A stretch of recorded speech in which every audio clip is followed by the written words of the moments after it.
ทีมเนาะ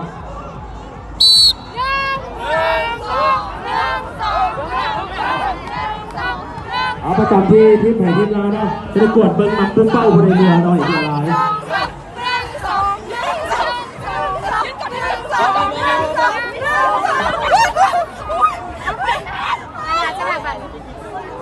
ล้วครับยังกรรมการเมื่อกี้เลย